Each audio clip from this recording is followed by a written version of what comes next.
सन्माननीय सात्संगाचे प्रेमाने बोल.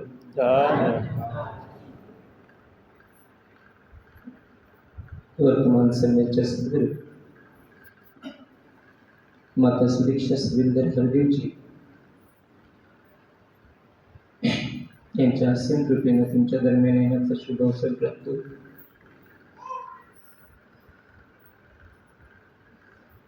नव्या अध्यायाच्या सुरुवातीला जसं माऊली सांगते,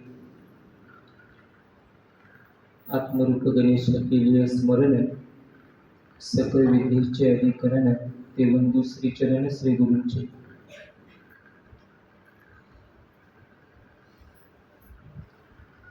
ज्या परमपिता परमात्म्याची तुम्हाला ओळख झाली, सत्संग सेवा नामस्मरण तीन कर्म गुरूच्या कृपेने तुमच्या आमच्या जीवनात आले.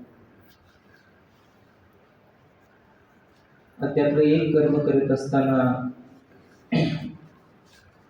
एक विषयाच्या माध्यमातून तुमच्या आमच्या जीवनात आपल्याला दिला जातो आणि विषय आहे आसक्ती.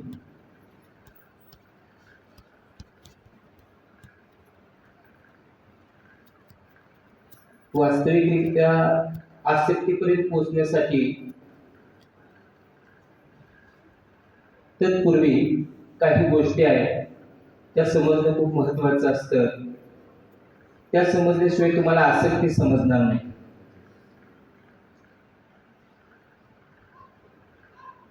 एकोणीसशे 29 पासून संत निरंकारी मिशनच्या माध्यमातून ब्रह्मज्ञान दिलं जातं आणि सत्संग सेवा नामस्मरण तीन कर्म दिले जातात आणि एक साधना निरंतर तुमच्या जीवनामध्ये दिली जाते.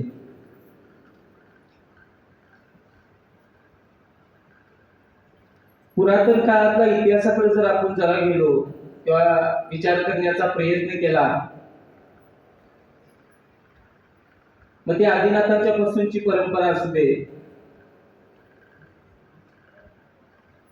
ब्रह्मज्ञान प्राप्त केलं जात होतं, ब्रह्मज्ञान दिलं जात होतं, त्याला शब्द होता, अनुग्रह केला जात होता.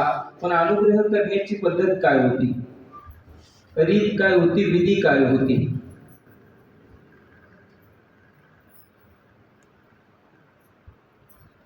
माऊली 4थ्या अध्यायात सांगते की म्हणजे ते ज्ञान पैगा बरवे जरी मनी आणावे तरी संताया बजावे सर्वेश्वेशी. तेथे ज्ञानाचा कुरुंटा सेवा हा दारुंटा स्वाधीन की जे सुकोटा ओळखून या तनु मनु जीवे चरणासी लागावे नि अगर्वता करावे दास्य सकळ. एक ज्ञान आहे ते ज्ञान पैगा बरवी. ज्ञान प्राप्त करायचं ज्ञान भरपूर असतं महाराज. वेदांताने 3 प्रकारची ज्ञानाची पद्धत सांगितली. एक असतं सामान्य ज्ञान, ज्याला वृत्ती ज्ञान म्हटलं. दुसरं सांगितलं भौतिक ज्ञान आणि तिसरं सांगितलं ब्रह्मज्ञान.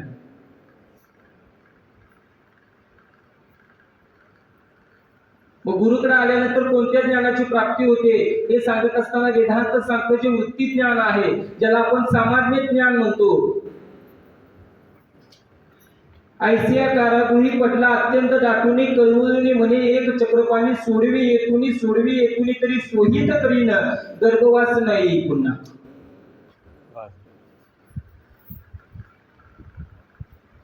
समर्थ म्हणतात मी आईच्या उदरामध्ये होतो तेव्हा मी परमात्म्याला वचन दिलं होतं इथून सोडीव मला सोहित करीन. सोहित म्हणजे काय? सोह म्हणजे नव्हे वारा पंचमहाभूताचा पसारा. सोहचे विचारे साधू जाणे एक जना अजनी आप आपणासी देखणे साक्षीत्व पाहणे त्याची सोची ओळख करून घे. कशी करीन तर साक्षीत्व पाहणे, स्वस्वरूपाची ओळख करून घे. हे मी वचन दिलं होतं परमात्म्याला, परंतु मी विसरलो आणि विसरल्यानंतर ज्या ज्ञानाला चिकटलो त्याला म्हणतात वृत्ती ज्ञान.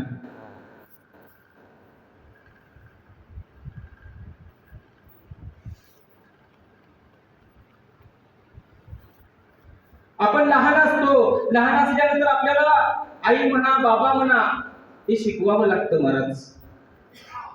का असं झालंय तुमच्याकडे कधी जन्माला आले ते बाबा म्हणतच बोलतात झाले? सांगायला लागतंय महाराज. ते सांगायला लागतंय ते ज्या भावनेतून सांगितलं जातं, ज्या ज्ञानाच्या माध्यमातून सांगितलं जातं त्याला वृत्ती ज्ञान म्हणतात. ती चिकटतं महाराज. काय होतं? चिकटतं. प्रभू रामचंद्रजी वशिष्ठ मुनींना म्हणतात वृत्ती ज्ञान म्हणजे काय आणि ते कसं चिकटतं.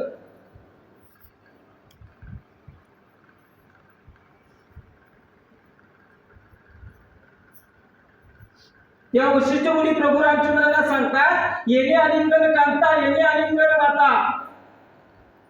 म्हणजे या देहाच्या माध्यमातून एखादा व्यक्ती आपल्या मुलगीला आलिंगन देतो आणि या देहाच्या माध्यमातून तो व्यक्ती आपल्या पत्नीला पण आलिंगन देतो. परंतु पत्नीला आलिंगन देतो तेव्हा मनाचा भाव वेगळा असतो आणि मुलगीला आलिंगन देतं तेव्हा मनाचा भाव वेगळा असतो. शरीर तेच असतं पण प्रत्येक वेळेला विचार बदलतो. तो विचार ज्याच्या माध्यमातून बदलतो ना त्याला वृत्ती ज्ञान म्हणतात. म्हणजे काय होतं तर वृत्ती ज्ञान चिकटतो महाराज. त्यानंतर एक दुसरं ज्ञान येतं त्याला भौतिक ज्ञान म्हणतात. आपण मोठं होतो आणि मोठं झाल्यानंतर वाढत राहतं. वयाची वृद्धी होत राहते आणि वयाची वृद्धी होत असते. त्यावेळेला पोट भरण्यासाठी एक विद्या शिकवली जाते त्याला भौतिक विद्या म्हणतात. त्याला भौतिक ज्ञान म्हणतात जे पोट भरण्यासाठी असतं.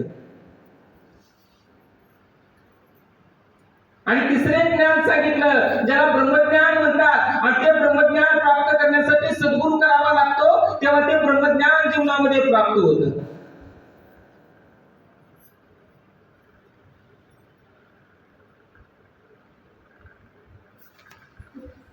एको देवा सर्व भूतेषु सर्वव्यापी भूतांतरात्मा साक्षी चेता केवळ निर्गुणच्छ. वेदांत सांगतं परमात्मा किती एक आहे आणि अनेकत्वाच्या कल्पनेतून निघून एकाची कल्पना जीवनामध्ये एकाचं ज्ञान जीवनामध्ये जो करून देतो आणि ते करण्याच्या माध्यमासाठी ज्याचा उपयोग केला जातो त्याला ब्रह्मज्ञान म्हणतात. एको देवा सर्व भूतेषु सर्वव्यापी भूतांतरात्मा. सर्वत्र असणाऱ्या परब्रह्माची ओळख ज्याच्या माध्यमातून करून दिली जाते त्याला ब्रह्मज्ञान म्हणतात. आणि ते ब्रह्मज्ञान सद्गुरूच्या चरणावरती प्राप्त होतं. कधी? सद्गुरूच्या चरणावरती गेल्याने. थोडस पुरातन काळामध्ये गेल्यानंतर आपल्या लक्षात येतं ते ज्ञान पैगा बर्वे जरी म्हणी आणावे तरी संताया भजावे सर्वेश्वेशी. तेथे ज्ञानाचा कुरुंटा सेवा आधार उंटा. म्हणजे ज्ञान प्राप्त करायचंय तर एक पद्धत असायची. काय असायची? विधी असायची. काय तर गुरुचरणाची सेवा केली जायची. इतकी गुरुचरणाची सेवा करायची जेव्हा गुरुला वाटेल की तुमच्या अंतःकरणाची पात्रता निर्माण झाली त्यानंतर ब्रह्मज्ञान दिलं जायचं. 1929 पासून महाराज पात्रता बघितली जात नाही. आल्यानंतर पहिलं ब्रह्मज्ञान दिलं जातं.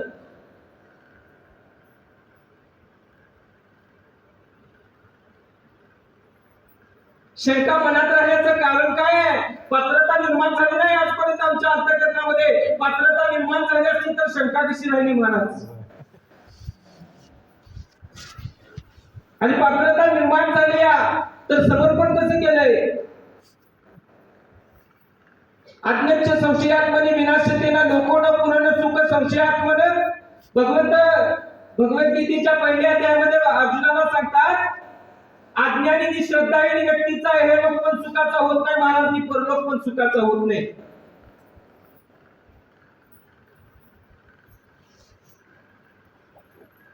स्वामी विवेकानंद म्हणतात मैं उस भगवान का सेवक हूं जिसे अज्ञानी लोग इंसान समझते हैं. माझ्या पण जीवनात तसं होणार नाही का? त्याच्यासाठी पहिल्यांदा पुरातन काळामध्ये विधी होती की सेवा करून घेतली जायची. तुमच्या अंतःकरणाचा समर्पण भाव निर्माण झाला, पात्रता निर्माण झाली, 10 वर्ष झाली, 15 वर्ष झाली की मग तुम्हाला ब्रह्मज्ञानाची प्राप्ती करून दिली जायची. परंतु मिशनने ते केले नाहीये.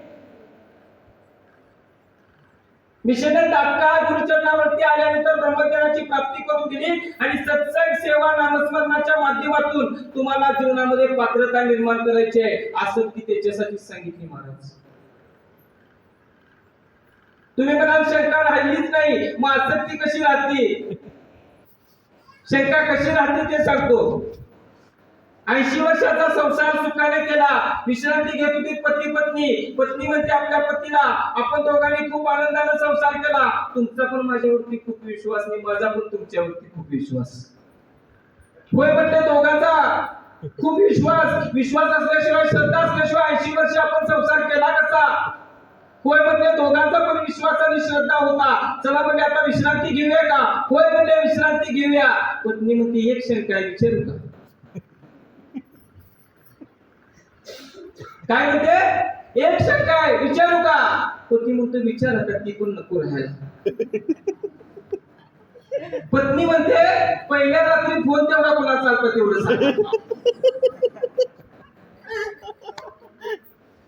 निष्ठावंत भाव भक्तीचा स्वधर्म निर्धारित वर्म चुकू नये. असत्य हा खूप मूळचा विषय आहे महाराज. आसक्ती करण्याच्या आधी समर्पण तरी करू दे. मी गुरुचरणाच्या वरती समर्पण केलं का? हा मुळात मुद्दा आहे महाराज.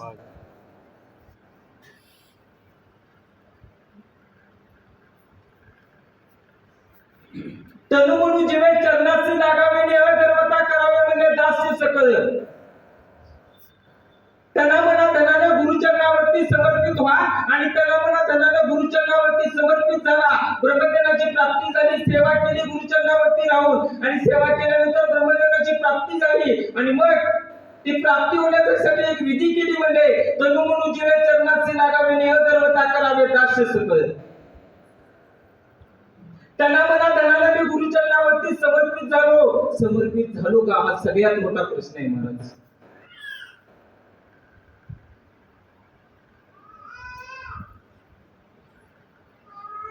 सद्गुरु बाबाजींच्या उपस्थितीमध्ये 200-250 महात्म्यांच्या उपस्थितीमध्ये दिल्लीला प्रोग्राम होता. बाबाजी येणार आहेत, कार्यक्रमाचं नियोजन चालू होतं आणि नियोजन चालू असताना सेवादल महात्म्यांनी सांगितलं पलीकडून जावा आणि सुरपेटी घेऊन या महाराज. आता सेवादल महात्म्यांना आदेश दिला, सुरपेटी नाही दिली तर असं सांगा सद्गुरु बाबाजींनी तुम्हाला दिलेली सुरपेटी मागितली आहे.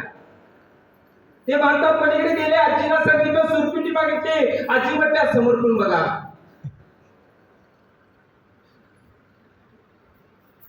असं ती बघू आपण पुढे गेल्यानंतर.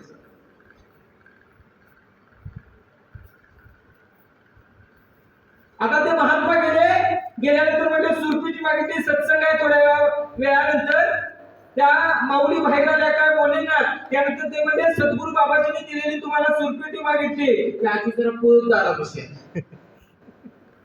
काय म्हटलं महाराज, जरा परत बोला. म्हणजे सद्गुरु बाबाजींनी दिलेली तुम्हाला सुरपेटी मागितली. कधी वेद लागले का तुम्हाला? बाबाजींनी मला सुरपेटी दिलेली नाहीये. मी शेतात कामाला जात होतो, तिथनं मला सेवा मिळाली आणि ती जाऊन मी बाजारात सुरपेटी खरेदी करून आलो. बाबाजींनी मला दिलेली नाही. महात्म्याला काय समजलं नाही. महात्मा म्हणजे सुरपेटी द्या. सुरपेटी घेतली, सत्संग सुरू झाली. सद्गुरु बाबाजी गुरुगादीवरती येऊन विराजमान झाले. सत्संग सुरू होती. हरेक महात्मा दर्शनासाठी येत होत्या आणि त्या माऊली सुरपेटीची इच्छा होती की नाही, त्या पण माऊली दर्शनाच्या लाईन मधनं आल्या बाबाजीच्या जवळ. बाबाजीला म्हणतात, बाबाजी महात्मा येते, कहने लगे थे कि आपने मुझे सुरपेटी दी है, आपने मुझे सुरपेटी नहीं दी बाबाजी. मैं खेत में काम करने के लिए जाती थी, उधर से मुझे सेवा मिली, उससे मैंने सुरपेटी खरीद कर लाई, आपने मुझे नहीं दी. बाबाजी जरा से हंसले आणि बाबाजी म्हणतात, तन मन धन ईश्वर की देन है, इसे ईश्वर का ही समझना, इसका अभिमान नहीं करना. इसमें मैंने सुरपेटी लिखना मैं भूल गया, अगली बार सुरपेटी लिखता हूँ.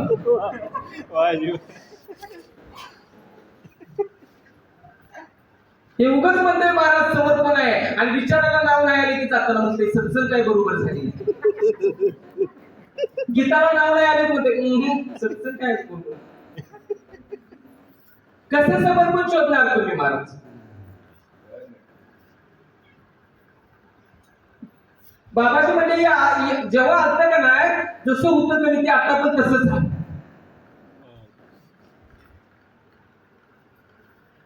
बाबाजी म्हणजे एका सज्जनाचं लग्न ठरलं, ते गेलो डॉल्बी ठरवायला. डॉल्बीवाल्याने सांगितलं नाही काय डॉल्बी लावायचा नाही, फक्त अर्धा तास डॉल्बी लावायचा, तिथनं पुढे जनरेटर चालू ठेवायचा आणि डॉल्बी बंद करायचा. बाबाजीने दिलेलं उदाहरण आहे. बाबाजीचे विचार कधी कधी ऐकत जावा, बाबाजींचे सद्गुरू माताजींचे विचार. उगाच आठवड्याची एक सत्संग करायची आपला कार्यक्रम झाला असं म्हणायचं. मुक्ताबाई म्हणजे उलट फिर प्राया बोलते खाशी बरलापूर मायेचा लोंढा वाहून या जशी माया नदीचे पाणी सगळ्या भोवत ओढीते, भल्या भल्या पोहणाऱ्याला उलटून पाडीते, माया नदीचे पाणी सगळ्या आवडेना, श्रीमंतीचे सुख मला मिठी सोडवेना, म्हणे मुक्ताबाई जाण अंतरीची खून धरी सद्गुरू चरणाला पहिले तरी जाशी. एवढं सोप आहे काय महाराज? रात्री काय ऐकलेलं आणि सकाळी लक्षात नसते.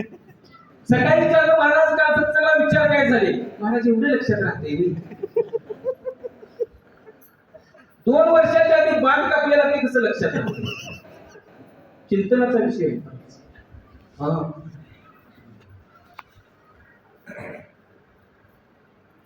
चांगलं झालं म्हणाय खूप सोपं आहे हो. आता त्या जो डॉल्बीचा मालक आहे तो विचारतो, असं का म्हणताय की 2 तास अर्धा तास डॉल्बी लावायचा, तिथनं पुढे जनरेटर चालू ठेवायचा, असं का म्हणता? ते म्हटलं माझे मित्र आहेत ना, ते मद्यपान करतात आणि तिने मद्यपान केला की नाही, त्यांना अर्धा तास लागतो भिनायला. किती तास लागतो? अर्धा तास लागतो भिनायला. अर्धा तासात भिंत का नाही, त्याला जनरेटर चालवायला डॉल्बी चालवायला काहीच कळत नाही. ते रात्रभर जनरेटरवरच नसते. बाबाजी म्हणजे एक मद्य आहे, एक द्रव्य रूपामध्ये मद्य आहे, ते प्यायला त्यांनी जनरेटर चालू आहे का डॉल्बी चालू आहे काहीच कळत नाही. रात्रभर जनरेटरवरच नसते. त्याला आल्यावर निरंकार लावला, ह्याला नशा कवा चढलेली. कवा 9 वाजते मी कवा घालला जातो एवढंच बघते. माऊली खूप सुंदर सांगते ज्ञानेश्वरी. म्हणजे राणीचे राहुरा नेलिया तेने माही दाही दिशा. राजा गेला जंगलात फिरायला आणि फिरायला गेलेला राजाला आपल्यासारखं एक जण दिसतं. आदिवासी होतो. राजाने घेतलं, रथामध्ये बसवलं, दरबारामध्ये घेऊन आला. अरे म्हणजे काय झालं, काय बोले ना ते. त्याला आणलं, राजाने दरबारामध्ये बसवलं, सांगितलं मी जसा नटलोय का नाही ह्याला तसा नटवायचा. ह्याला चांगली कपडे घालायला द्या, ह्याला अंघोळ घाला, जसं मी अंगावरती अलंकार घातला तसं त्याला अलंकार घालायला द्या. त्याला चांगलं नटवलं, राजाच्या समोर आणून तयार केलं. राजा म्हणला माझ्यासारखाच आहे, आता नटल्यावर कसा माझ्यासारखा दिसतोय. ते 2 दिवस राजाच्या दरबारात राहिलं आणि परत राजाकडे गेलं आणि राजाला म्हणते, राजन मला परत जंगलात सोडा. काय म्हणते, राजन मला परत जंगलात सोडा. राजा म्हणतो तुला काय पाहिजे काय, अजून देतो. तुला आणि काय पाहिजे काय, आणि अलंकार घालणार आहेस काय, अजून देतो. नको राजा मला जंगलात सोडा. मग राजा म्हणतो काय झालंय जंगलात सोडायला. ते म्हणते मला इथं गुदमारले का तुम्ही. तसं आम्हाला 2 तास गुदमारले का तुम्ही. संपली आसक्ती, संपली का? बरं एवढी सोपी आहे का असं? इंद्रजी शर्माजी म्हणून महात्मा होते निरंकारी मिशन मध्ये, दिल्लीचे महात्मा, युवा होते महात्मा, खूप सुंदर वाणी बोलायचे. आणि सद्गुरू बाबाजींच्या काळामध्ये ज्ञानावरती आले होते, बाबा गुरुबच्चन सिंहजींच्या काळामध्ये. आणि ज्ञानावरती आल्यानंतर बाबा गुरुबच्चन सिंहजींनी त्यांना एकदा श्रवण केलं विचार सांगताना, आणि त्यानंतर बाबा गुरुबच्चन सिंहजींचा टूर लागला आणि बाबाजींनी त्यांना आपल्या सोबत घेतलं. परमादरणीय जे 8 सत्याग्रही महात्मा संचलनला होते. अंतिम रूपामध्ये समय आला होता. बाबाजींनी सांगितलं इंद्रजीत शर्माजींच्या विचारासाठी नाव घ्या. इंद्रजीत शर्माजींच्या विचारासाठी नाव घेण्यात आलं आणि जे 8 सत्याग्रही बोलताना बोलले इंद्रजीत शर्माजी महात्मा 4 मिनिट विचार रखेंगे. इंद्रजीत शर्माजी महात्मा 4 मिनिट विचार रखेंगे. इंद्रजीत शर्माजी विचार सांगायला आले, 4 मिनिट विचार झाले, महाराज टाळ्या वाजल्या. परत 5 मिनिटं विचार झाले, परत टाळ्या वाजल्या. परत 5 मिनिटं विचार झाले महाराज, परत टाळ्या वाजल्या. झालीत किती? 15 मिनिटं झाली महाराज. 15 मिनिटानंतर बाबाजींनी सांगितलं कुठलं गीत घेऊ नका, मंगलाचरण घ्या. वेळ पुढे गेलेला आहे, मंगलाचरण घेण्यात आलं. बाबाजी सत्संग जपली, ध्वनी झाला आणि सर्व महात्मा प्रसादीसाठी बसले होते. इंद्रजीत शर्माजींनी परमादरणीय जयाक सत्यार्थीजी प्रसादीसाठी बसले होते. इंद्रजीत शर्माजींनी जयाक सत्यार्थीजीला एक प्रश्न विचारला, सत्यार्थीजी विवेक क्या हुआ करता है? सत्यार्थी जी ये विवेक क्या हुआ करता है? सत्यार्थी जी मुझे मालूम नहीं विवेक क्या हुआ करता है. बाबा गुरुबचन सिंह जी मागणं आले, इंद्रजीत शर्माजींच्या पाठीवरती थाप मारली आणि बाबाजी म्हणतात, इंद्रजीत शर्माजी अगर संचलन महात्मा कहते हैं 4 मिनट विचार रखना तो 5 मिनट में विचार खत्म करना बेटा विवेक हुआ करता है. आपल्याला मागणं सांगायला लागते, महाराज बंद करा, वेळ पुढे निघालाय. कशी आसक्ती शोधायची महाराज? सत्संग सेवा नामस्मरण कशासाठी आहे? या आसक्तीतून मुक्त होण्याची साधना आहे महाराज. म्हणून विषय दिल्या, हे समर्पण झालं. आता एक समर्पण चरणावरती सांगतो. तुम्ही आम्ही कसं गुरुचरणावरती समर्पण केलंय हा प्रश्न आहे महाराज. तनु मन जीवे चरणाशी लागावे, अगर्वता करावे म्हणजे दासी सत. तनु मन मी तना मना धनानं गुरुचरणावरती समर्पित झालोय का?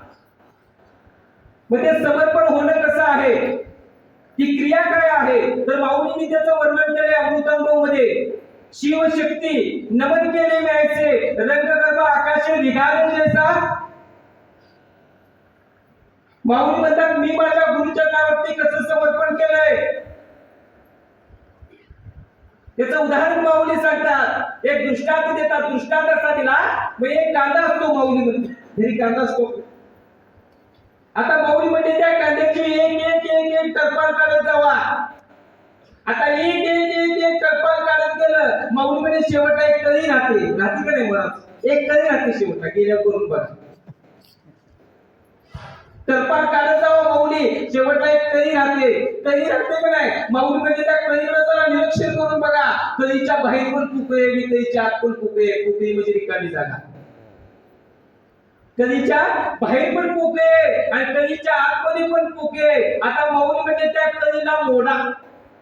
कळीला काय करा? मोडा किंवा चुरगळा. आता चुरगळल्यानंतर माऊली म्हणते, आतली पोकळी गेली कुठं? बघून येत आहे काय वाटते तुम्हाला? आतली पोकळी कुठे गेली असेल? काय म्हणते माऊली? एक एक पाकळ्या काढत जावा, शेवटला एक कळी राहते. कळीच्या आतमध्ये पण पोकळी आहे. पोकळी म्हणजे रिकामी जागा. माझ्यापासून या भिंतीपर्यंत जेवढी जागा आहे का त्याला पोकळी म्हणतात महाराज. काय म्हणतात? पोकळी म्हणतात. तशी म्हणजे त्या कळीच्या आतमध्ये पण पोकळी आहे आणि त्या कळीच्या बाहेर पण पोकळी आहे. माऊली म्हणजे जेव्हा तुम्ही पाकळी चुरगळल्यानंतर माऊली मध्ये आतली पोकळी गेली कुठं? माऊली म्हणजे आतली पोकळी कुठं गेली नाही. आतल्या पोकळीनं बाहेरच्या पोकळीमध्ये समर्पण केलं. मग महाराज समर्पण करण्यासाठी अडथळा काय निर्माण झाला होता? अडथळा निर्माण झाला होता कळी. कळी संपली कधी महाराज तर समर्पण होतंय. महाराज कळी संपना झाली, कळीचं फुल झालं तरी संपलं.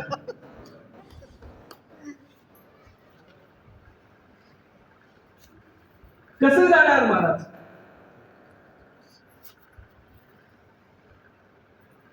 अशा कितीतरी कळ्या मी माझ्या अंतःकरणामध्ये घेऊन बसतोय आणि महाराज कशी आसक्ती संपणार? बरं, आसक्ती निर्माण होण्याची क्रिया कशी आहे? तात्काळ आसक्ती निर्माण होते अंतःकरणामध्ये. ना गिलियाची सेना धरी ना पावता चाडना धरी तू सोड इच्छा अंतुर मेरू जैसा. मी आणि माझे विसरले तयाचे अंतःकरण पाहतो तो संन्यासी झाला निरंतर. जो मनी ऐसे झाला संगीतोची सोडला म्हणून सुखे सुख पावला अखंडित. मी आणि माझं याच्या माध्यमातून मला जेवढं निर्माण होतंय का नाही त्या सगळ्याचं नाव आसक्ती. एवढं समजून जावं आज आसक्तीचं. मी आणि माझ्यातून जेवढं निर्माण होतंय का नाही महाराज त्याचं नाव आसक्ती आहे. आणि जोपर्यंत मी आहे तोपर्यंत माझा आहे, माझा आहे तोपर्यंत आसक्ती आहे. जोपर्यंत मी संपत नाही ना तोपर्यंत आसक्ती संपत नाही. कबीरा मन निर्मल भया जैसे गंगा नीर पाछे पाछे हरि फिरे कहत कबीर. हा, आता कबीर राहिला नाही म्हटले. कोण झालाय? नीर झालं म्हटले, शुद्ध झालं. जसं पाणी शुद्ध आहे ना, त्या पद्धतीने शुद्ध झालं. आता मी राहिलो नाही, आता तू झाला. आता तू झाल्यानंतर कोणी कुणाची आसक्ती धरायची म्हणच, कशी धरायची आसक्ती? पण आसक्ती निर्माण होण्याची क्रिया कशी आहे? काय झालं, रेल्वे रुळावरच चालली होती आणि अचानक रेल्वे रुळावर निघली आणि उसात घुसली. आता उसात जाऊन रेल्वे थांबली. आता रेल्वेत 1200 प्रवासी होते. 1200 मध्ये काही प्रवासी खाली उतरले आणि रेल्वे चालकाकडे गेले. म्हणजे वेडा आहेस काय? म्हणजे काय झालं ते म्हणतो. आणि म्हणजे वेडा आहेस का? 1200 प्रवासी रेल्वेमधनं प्रवास करतात आणि रेल्वे रुळावरनं खाली नेलीस. हे करण्याचं कारण काय? तर तो म्हणतो कारण काय माहितीये का, तर रेल्वेच्या समोर एक व्यक्ती आला म्हणून रेल्वे नेली. म्हणजे आता एक जण म्हणतो 1200 जण महत्वाचे आहेत का एक जण महत्वाचा आहे? ते म्हणतो होय 1200 जण महत्वाचे, परंतु काय झालं, जे रेल्वेच्या समोर आलेलं का नाही ते गेलं उसात म्हणून त्याच्या पाठीमागे.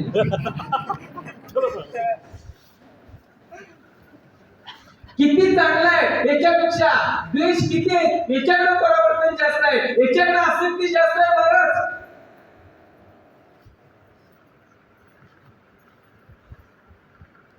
संपलं रे. कसं निर्माण होते ते सांगतो एकाच मिनिटात.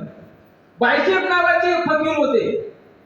थांबायचे नाही, जाता जाता ब्रह्मज्ञान द्यायचे. प्रसंग बघितला की ब्रह्मज्ञान द्यायचे. आणि प्रसंग चालले होते आणि जात असताना दृश्य दिसलं. एक व्यक्ती गायला घेऊन चालला होता. गाय पुढे होती, गाय मागे होती, व्यक्ती पुढे होता. चालला होता. बायचेपने 400 शिष्य होते त्यांच्या समेत. 400 शिष्याला एक प्रश्न विचारला, त्यातलं मालक कोण आहे आणि गुलाम कोण आहे ते सांगा. गुलाम हा आसक्तीत असतो आणि मालक हा आसक्तीतून मुक्त असतो. काय म्हटले, त्यात मालक कोण आहे आणि गुलाम कोण आहे ते सांगा. एक शिष्य वरती उठला आणि तो म्हणला, तो व्यक्ती आहे ना तो मालक आहे आणि गाय आहे ती गुलाम आहे. आता बायचेप गेले आणि या दोघांच्या मध्ये जी दुरी होती की नाही म्हणा, ती दुरी कापली. आता दुरी कापल्यानंतर गाय पळायला लागली. तो व्यक्ती त्या गायीच्या मागे पळायला लागला. आता बायचेप परत 400 शिष्याला प्रश्न विचारतात, आता मालक कोण आहे ते गुलाम कोण आहे सांगा. आता तो शिष्य वरती उठला आणि बायचेपला सांगतो गाय मालक आहे आणि तो व्यक्ती गुलाम आहे. काय म्हटले, गाय मालक आहे आणि तो व्यक्ती काय आहे, गुलाम आहे. आता बायचेप विचारतात मालकाचा गुलाम झाला कसा? मालक होता ना पहिला, मग गुलाम झाला कसा? तर गायीच्या आसक्तीने मालकाला गुलाम केला. माताजी म्हणले सत्संग सुरू आहे आणि फोन आला, फोन उचलला, समजा तुम्ही गुलाम आहे फोनची.